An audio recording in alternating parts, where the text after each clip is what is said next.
नमस्कार दोस्तों, स्वागत है आप सभी का आज की नई वीडियो में। सिविल सूट के हम बात कर रहे थे, सीपीसी के बारे में हम डिस्कस करते आ रहे हैं। देखिए, जैसा कि आपने मेरी पिछली वीडियो सुन ली है इंट्रोडक्शन के बारे में, अब हम बात कर रहे हैं लेक्चर नंबर 2 की, जिसमें मैं आपसे डिस्कस करूँगा कॉज ऑफ एक्शन के बारे में। देखिए, जब मैं आपसे सीपीसी की बात करता हूँ, सिविल सूट की बात करता हूँ, याद रखिएगा एक एक वर्ड पे मैं स्ट्रेस करूँगा, आपको एक एक वर्ड को ध्यान में ज़रूर रखना है, क्योंकि मैं एक एक वर्ड का आपको मीनिंग बताऊंगा और आपको वो नोट भी करना है। मेरी आपसे सभी से रिक्वेस्ट रहेगी कि आप सभी उस वर्ड को नोट ज़रूर करें ताकि आपको वो याद हो जाए कि उसका मतलब क्या है। मैं आपसे बात कर रहा हूँ कॉज ऑफ एक्शन की। आज जब हम सिविल सूट की हम बात करते हैं तो उसके अंदर एक कॉज ऑफ एक्शन होता है। कॉज ऑफ एक्शन का मतलब कि कोई इंसिडेंट होता है जिसके लिए हम सूट डालते हैं। मैंने पिछली वीडियो में बताया था कि सिविल का एंड रिलीफ क्या है? कॉम्पनसेशन, एक रिलीफ है। रिलीफ का मतलब चाहे तो मुझे वैसा का वैसा सामान दे दो, चाहे मुझे कंपनसेट कर दो या मुझे मेरा हक दिला दो, वो एक रिलीफ है। वो किसी भी वे में हो सकता है, लेकिन वो रिलीफ लेने के लिए एक कॉज ऑफ एक्शन होना बहुत ज़्यादा ज़रूरी है। कॉज ऑफ एक्शन का मतलब कि एक इंसिडेंट होना बहुत ज़रूरी है। तो इसी में यही बात आती है सबसे पहले कि जो सर्कमस्टांसेस हैं वो हमारे क्लियर करते हैं कि ये सूट बनता है या नहीं, कि ये कॉज ऑफ एक्शन बनता है या नहीं एक सूट के अंदर। तो जहां वो कॉज ऑफ एक्शन जो वो सूट है उसके अंदर ये क्लियर कर देते हैं आप कि हाँ ये हमारा सूट है और इसके अंदर हमें ये रिलीफ चाहिए, तो वहाँ से वो सूट एक अराइज होता है, वहाँ से आपके राइट्स अराइज होते हैं और वहीं से एक कॉज ऑफ एक्शन आता है। थोड़ा सा आपको इस बात में कन्फ्यूजन हो रही होगी, मुझे लग रहा है ऐसा, लेकिन आप इस बात को थोड़ा सा ध्यान से समझिएगा, थोड़ा सा ध्यान से दोबारा सुन लीजिएगा एक बार, आपको ये बात बिल्कुल क्लियर हो जाएगी जो मैं कहना चाह रहा हूँ। और इसके लिए सूट के लिए जो सर्कमस्टांसेस हैं वो क्या होंगे, इसके लिए हमें एक ब्राउन की डेफिनेशन है 1888 की इंग्लिश लॉ की, वो हमें थोड़ा सा अगर आप नोट करेंगे तो मुझे बहुत अच्छा लगेगा। ये कहते हैं कि every fact which it would be necessary for the plaintiff to prove in order to support his right to the judgment from the court। ये एक डेफिनेशन है। अगर आप इस डेफिनेशन को लिख लेंगे और पढ़ेंगे तो आपको इस बात से समझ आएगा कि एक जो सूट है उसके अंदर कौन से सर्कमस्टांसेस होते हैं एक इंसिडेंट के अंदर जो कि एक सूट क्रिएट करते हैं। और एक Rajasthan high court advocate association versus union of India 2001 supreme court का केस है, जिसके अंदर सुप्रीम कोर्ट ने दो डायमेंशन दिए थे इसके लिए दो डायमेंशन दिए थे। एक तो रेस्ट्रिक्टिव सेंस में दिया था और एक एनलार्ज सेंस में दिया था। जो रेस्ट्रिक्टिव सेंस में उन्होंने कहा सुप्रीम कोर्ट ने इसमें, तो उन्होंने ये कहा कि एक कॉज ऑफ एक्शन जब आता है तो उसमें जो हमारे सर्कमस्टांसेस होते हैं वो हमारे राइट्स को इन्फ्रिंज जो करते हैं वो हमारा कॉज ऑफ एक्शन बनाते हैं। कहने का मतलब कि जैसा मैंने आपको स्टार्टिंग में भी बिल्कुल बताया था, वही बात सुप्रीम कोर्ट यहाँ पर रिपीट कर रही है कि जो कॉज ऑफ एक्शन है वो सर्कमस्टांसेस से ही आता है, कि जो हालात होते हैं, जो इंसिडेंट होते हैं, जो आपके राइट्स इन्फ्रिंज होते हैं, वहाँ से वो आते हैं। और दूसरी बात वो ये कहते हैं कि हर एक फैक्ट जो नेसेसरी है एक सूट के लिए वो हमें वहाँ पर बताना चाहिए और प्लेंटिफ की वहाँ ड्यूटी बनती है कि उसे वो प्रूव करे। ये सारी बातें हमें यहाँ पर Rajasthan high court advocate association versus union of India 2001 supreme court के केस में यहाँ पर इन दोनों बातों को बहुत ही अच्छे से क्लियर किया गया है। जजमेंट आप निकाल सके तो बहुत अच्छी बात होगी। और यहाँ जब ये सुप्रीम कोर्ट ने ये बात कह दी राजस्थान हाईकोर्ट एडवोकेट एसोसिएशन वाले केस में, तो वहाँ से सुप्रीम कोर्ट एक और बात कहती है कि जो डिफेंडेंट के अगेंस्ट जब हम क्लेम करते हैं तो वो क्लेम प्रॉपर होना चाहिए। अगर जो आपका वो राइट है वो इन्फ्रिंज हुआ है, वो आपने क्लेम नहीं किया, आपने एक प्लेंट तो तैयार कर दी लेकिन उसके अंदर आपने ये नहीं लिखा कि आपको रिलीफ क्या चाहिए, ये प्लेंटिफ से आपको, डिफेंडेंट से आपको क्या चाहिए, तो वहाँ पर वो सूट जो है वो डिसमिस हो जाएगा। आपका क्या हो जाएगा? डिसमिस हो जाएगा। उसके लिए मेरे पास एक केस है Hema Khattar versus Shiv Khera 2017 supreme court का।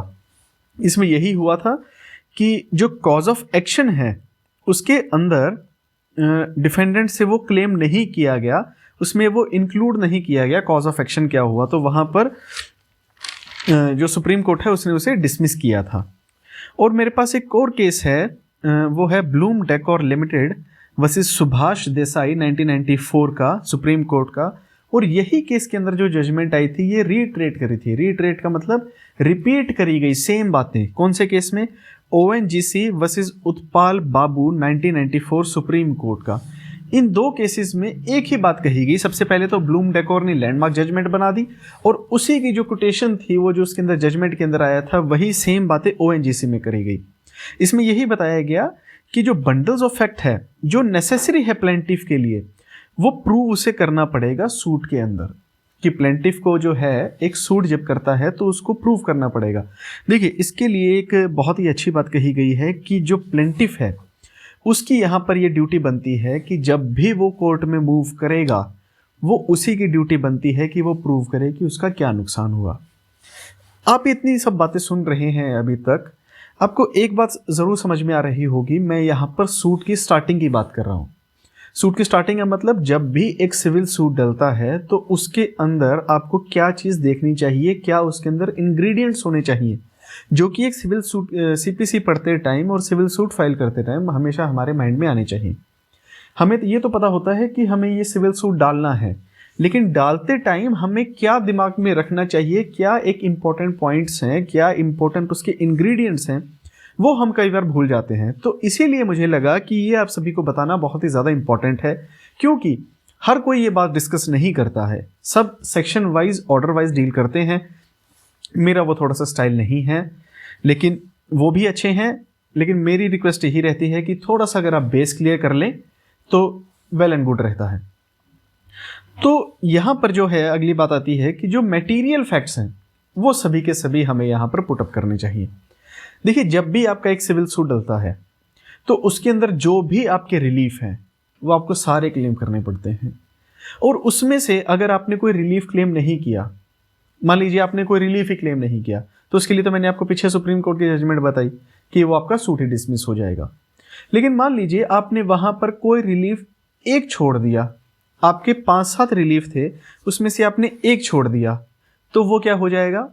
वो आपका बाढ़ हो जाएगा सूट। वहाँ पर आप वहाँ पे उस एक रिलीफ के लिए दोबारा सूट नहीं डाल सकते कि आपको ये एक रिलीफ था, ये हमने छोड़ दिया था, ये हम दोबारा सूट डाल रहे हैं। आपको एक कॉज ऑफ एक्शन के अंदर सारे के सारे जो रिलीफ हैं वो आपको क्लेम करने पड़ेंगे।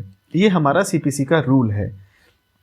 और दूसरी बात कि आप यहाँ पर, वरना ऐसे क्या होगा, ऐसे तो फिर मान लो 10 रिलीफ हैं आपके, तो आप 10 सूट डाल देंगे, A versus B relief 1, A versus B suit number 2, ऐसे करके 10 सूट आपने डाल दिए। तो वहाँ से क्या होगा? कोर्ट पर बर्डन आएगा, हर केस के अंदर आपको प्रूव करना पड़ेगा, तो वहाँ एक बहुत ही अनएथिकल सा प्रोसेस हो जाएगा। तो इसीलिए CPC का भी यही कहना है कि आपको एक सूट के अंदर सारे के सारे रिलीफ जो है अपने वो क्लेम करने चाहिए। और आगे की बात जो हमारी आती है वो यही है कि जो कॉज ऑफ एक्शन है वो डिफरेंट है कॉज ऑफ इंसिडेंट से। इसके लिए मेरे पास एक केस है, सिद्रामप्पा, स्पेलिंग लिख लीजिएगा, SIDRAMAPPA, सिद्रामप्पा वर्सेस राज शेट्टी 1970 का सुप्रीम कोर्ट का बहुत ही पुराना केस है। लेकिन ये एक लैंडमार्क जजमेंट है जिसके अंदर ये हमें डिफ्रेंसिएशन करके क्लियर किया गया कि जो कॉज ऑफ एक्शन है वो कॉज ऑफ इंसिडेंट से डिफरेंट है। देखिए, कॉज ऑफ एक्शन और कॉज ऑफ इंसिडेंट ये बहुत ही ज़्यादा वाइडर टर्म्स हैं। कॉज ऑफ इंसिडेंट एक एग्जांपल से समझाता हूँ आपको। कॉज ऑफ इंसिडेंट का मतलब, एक गाड़ी जा रही थी, उसका एक एक्सीडेंट हो गया। क्या हुआ? कार जा रही थी, उसका एक एक्सीडेंट हो गया। ये क्या हुआ? Cause of incident. Cause of action क्या हुआ? ड्राइवर की डेथ हो गई, एक पर्सन, पीछे जो उसके पैसेंजर बैठे थे उनकी डेथ हो गई। एक दूसरा पैसेंजर था जिसका एग्ज़ाम था बहुत ही इंपॉर्टेंट, उसकी डेथ हो गई। जिसके साथ कार की टक्कर हुई, कोई आदमी पैदल जा रहा था, उसकी डेथ हो गई, वहाँ उसका क्लेम, ड्राइवर का क्लेम, पैसेंजर का क्लेम, जिसका पेपर था उसका क्लेम। इन सभी लोगों का जो क्लेम है वो एक डिफरेंट लेवल पर आता है। तो वो क्या हुआ? Cause of action. Multiple causes of action यहाँ पर हुए एक फ्रेम के अंदर। एक फ्रेम है ये इंसिडेंट का, लेकिन इसके अंदर मल्टीपल रूम्स हैं, ये होने बहुत ज़रूरी हैं। अगर आपने किसी को छोड़ दिया तो ऐसा नहीं है कि आप उसे बाद में बात करेंगे, आपको उसी के अंदर बात करनी पड़ेगी। सभी मान लीजिए एक सभी का सूट अलग अलग चला, ठीक है, चलेगा वो तो अलग अलग, क्योंकि सबका एक cause of action, cause of incident सबके लिए एक वो अलग अलग है। लेकिन इंसिडेंट तो एक है, एक्सीडेंट एक ही है, कॉज ऑफ एक्शन मल्टीपल है, कॉज ऑफ एक्शन मल्टीपल है। इस बात को आप हमेशा ध्यान रखिएगा, ये बहुत ही इंपॉर्टेंट टर्म है, बहुत ही बारीकियां बता रहा हूं आपको। ये बहुत ही एक एक वर्ड की इंटरप्रिटेशन है, एक एक वर्ड की। कॉज ऑफ एक्शन हम तो पढ़ लेते हैं कि कॉज ऑफ एक्शन क्या था आपका, कॉज ऑफ एक्शन क्या, चोट लगी थी आपको, लेकिन कैसे लगी, उसे क्या कहते हैं, कॉज ऑफ इंसिडेंट। इंसिडेंट एक, एक्शन अनेक। इस बात से आप जरूर याद रखेंगे, अब मुझे लगता है ऐसा। फिर उसके बाद वर्ड आता है हमारा सूट। सूट एक बहुत ही इंपॉर्टेंट वर्ड है, सिविल सूट। सिविल सूट के लिए क्या होता है, हमारे पास एक सिविल राइट होता है जो कि इन्फ्रिंज हो जाता है और उससे कॉज ऑफ एक्शन बनता है, जिसके बारे में हम शुरू से अभी तक बात करते आ रहे हैं।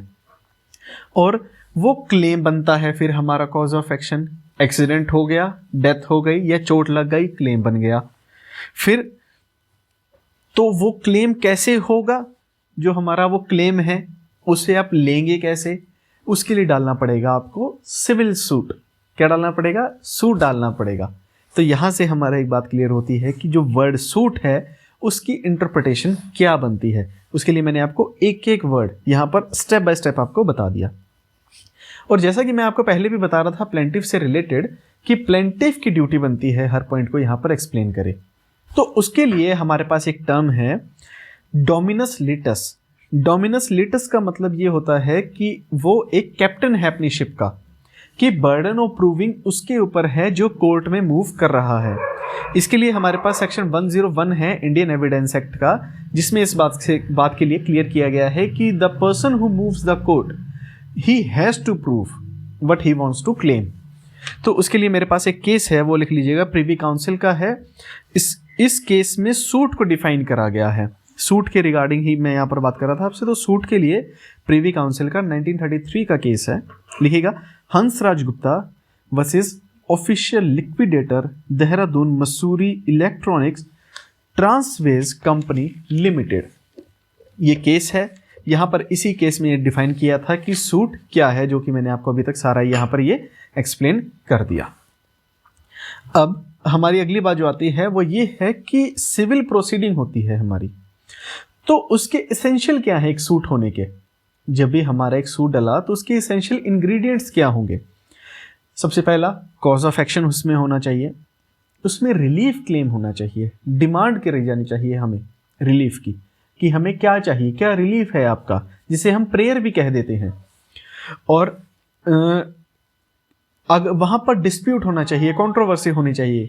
अब मान लीजिए कि ए और बी का कोई डिस्प्यूट हुआ, वो कहता है कि तूने मुझसे 1 लाख रुपए लिए थे, वो कहता है हाँ लिए थे, वो कहता है 1 लाख रुपए दे, वो कहता है मैं नहीं देता, तो वो क्या हुआ, डिस्प्यूट। ठीक है, अब वहीं पर उसने कहा कि तूने मुझसे 1 लाख रुपए लिए थे, 1 लाख रुपए मुझे वापस दे। बी कहता है ठीक है ये पकड़, तो वो क्या हुआ, कोई डिस्प्यूट ही नहीं हुआ, वो कॉज ऑफ एक्शन कोई राइज ही नहीं हुआ, वहां सिविल सूट नहीं बनता। और वहां पर अपोजिट पार्टी होनी चाहिए जो उसे नेगेट करे क्लेम को। एक क्या होता है, कई बार सूट डाला जाता है, सूट डाला गया तो वहां पर अपोजिट पार्टी एग्री कर जाती है कि yes we agree that we had taken that much of amount from mister plaintiff, ये लिख देते हैं। अगर मान लीजिए डिफेंडेंट अपने WS में लिख देता है, तो वहां क्या हुआ, वो सूट ही खत्म हो गया, जीरो हो गया वो। वहीं पर वो क्या होगा, सेटलमेंट हो जाएगी वहीं के वहीं, उसके अपना उसके जो रिलीफ चाहिए वो उसे मिल जाएगा, बात खत्म। ये तो एंड हुआ इसका। तो वहां पर नेगेट होना बहुत जरूरी है। क्या समझे आप मेरी बात से इससे, कि एसेंशियल जो है सूट होने के वो यही है कि वहां पर डिस्प्यूट होना चाहिए, झगड़ा होना चाहिए, लड़ाई होनी चाहिए किसी बात को लेकर, कि हाँ एक कह रहा है कि मेरा हक है, दूसरा कह रहा है तेरा हक नहीं है, तो क्या हुआ, वो हक की लड़ाई होगी वहां पर, उसे क्या बोलते हैं, सिविल सूट। और यहाँ पर यही हमारी कुछ बातें निकलती थी कि सिविल सूट से रिलेटेड। और हमारी यहाँ पर एक और बात आती है कि क्या सूट के अंदर एपिलेट प्रोसीडिंग आती है, क्या एपिलेट प्रोसीडिंग को हम सूट कहते हैं। उसके लिए मेरे पास 1960 का सुप्रीम कोर्ट का केस है कि नचियप्पा चेट्टियार वर्सेस सुब्रमण्यम चेट्टियार। क्या है? Nachiappa Chettiar versus Subramaniam Chettiar 1960 supreme court का केस है।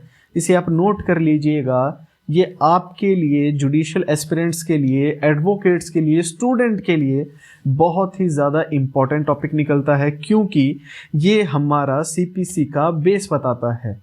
आपसे कोई कहीं पे भी पूछ सकता है कि क्या जो अपीलेट प्रोसीडिंग है क्या वो हमारा सिविल सूट है।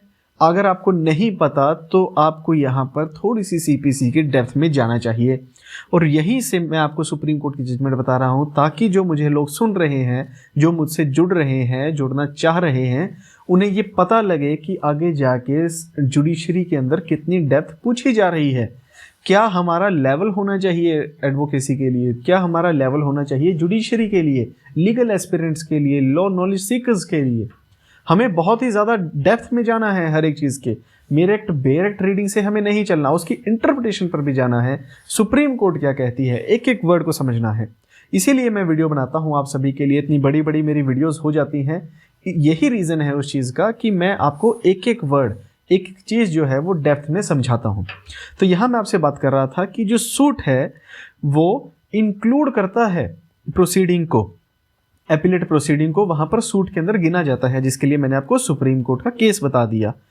तो यहाँ पर ये क्वेश्चन बनता है जो कि मैंने आपको बताया है, जिसका आंसर सुप्रीम कोर्ट की जजमेंट है। और लेकिन यहाँ पर एक लिमिटेशन एक्ट है। लिमिटेशन एक्ट के अंदर 2L ये कहता है कि suit does not include appeal. लेकिन यहाँ पर तो ये कह दिया कि जो सूट है वो अपील को इंक्लूड ही नहीं करता। लेकिन जो यहाँ पर जो लिमिटेशन में लिखा गया है वो सिर्फ और सिर्फ लिमिटेशन के लिए लिखा गया है। इस बात को आप ज़रूर ध्यान रखें, क्योंकि देखिएगा सूट में और अपील में दोनों में डिक्री आती है। दोनों के दोनों चीज़ों के अंदर डिक्री आती है, और वहाँ से डिक्री आने के साथ ये हमारा एक सूट का पार्ट हमारा बन जाते हैं। तो आई होप कि गाइज यहाँ से आपको जो मैंने कॉज ऑफ एक्शन के ऊपर इतना डेप्थ में वीडियो बनाकर दी है ये आपको ज़रूर समझ में आई होगी। सुप्रीम कोर्ट की जजमेंट्स मैंने आपको बहुत सारी दे दी हैं, आप उन सभी को नोट कर लीजिएगा। सूट्स के मैंने इसेंशियल बता दिए हैं, कॉज ऑफ एक्शन आपको अच्छे से एक्सप्लेन कर दिया है, सूट के इंग्रेडिएंट्स आपको बताए, सूट की डेफिनेशन तक बताई, इतना सब कुछ मैंने आपको बताया है। अब मैं चाहता हूँ कि आप सब एक बार इसको सभी चीज़ों को नोट ज़रूर कर लें, अपने एक नोट्स प्रॉपरली प्रिपेयर कर लें, ताकि आप सभी को एक याद हो जाए कि सिविल सूट के अंदर कॉज ऑफ एक्शन जब हमारा आता है तो हमें वो कैसे क्लेम करना है, क्या क्या उसके इंग्रेडिएंट्स होने चाहिए। फ्रेंड्स, आपको सभी को एक काम और करना है कि इस चैनल को ज़रूर जाते हैं सब्सक्राइब ज़रूर कर लीजिएगा, ठीक है, और वीडियो को लाइक ज़रूर कीजिएगा अगर आपको पसंद आए, और अपने फ्रेंड्स के साथ शेयर ज़रूर कर दीजिएगा, ताकि हमारा ग्रुप जो है वो और ग्रो हो सके, ताकि और भी लोग हमसे जुड़े और लीगल अवेयरनेस जो है हमारा जो टारगेट है वो हम अचीव कर पाएँ। Thank you so much, bye bye, take care.